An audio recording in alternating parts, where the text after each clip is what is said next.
ایک چیز آپ نے نا پورا رمضان استعمال نہیں کرنی، وہ غصہ ہے۔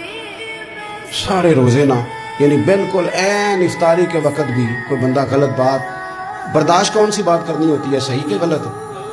صحیح کو تو برداشت کرنے کی ضرورت ہی نہیں ہوتی، برداشت کرنی غلط بات ہوتی ہے، اس کو سہنا ہے، اسے کہنا یار روزے ہیں، رب کی رحمت برس رہی ہے، جا میں نے تجھے اللہ کی رضا کے لیے معاف کیا۔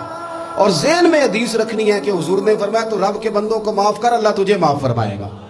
رمضان شریف میں اور سعادت کے ساتھ اور پیار کے ساتھ، اور غیبت نہیں کرنی کسی کی بھی، کسی ادارے کی نہیں، کسی بندے کی نہیں، غیبت نہیں کرنی۔ آپ کو حدیث میں ملے گا کہ نبی پاک علیہ السلام نے کچھ بیویوں سے کہا تھا کہ تم نے تو روزہ توڑ دیا ہے اور تم نے حلال کے ساتھ رکھا تھا، حرام کے ساتھ توڑ دیا۔ یا رسول اللہ کس طرح؟ فرمایا غیبت نہیں کی تم نے، مردہ بھائی کا گوشت نہیں کھایا، یہ بہت بڑا جرم ہے، اس سے بچنا ہے۔ موبائل کم استعمال کرنا، اور مہربانی کریں کم خبریں دیکھیں، جو خبریں عورتیں پڑھتی ہیں ان خبروں سے بھی پرہیز کریں۔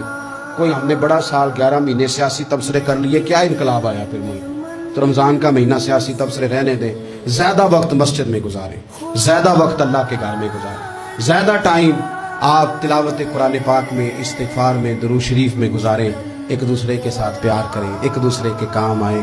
اے خالق کائنات، آئندہ جمعہ رمضان میں آنے والا ہے، اللہ امت کی خیر فرمانا، کشمیر کے مظلوموں کی خیر کرنا، برما کے مجبوروں کی خیر کرنا۔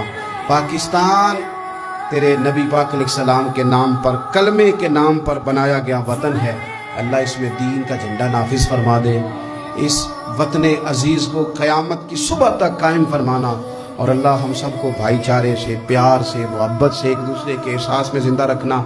اس ماہ مقدس میں تو جن لوگوں کو معاف کرے گا ہم سب کے نام بھی اس میں شامل فرما۔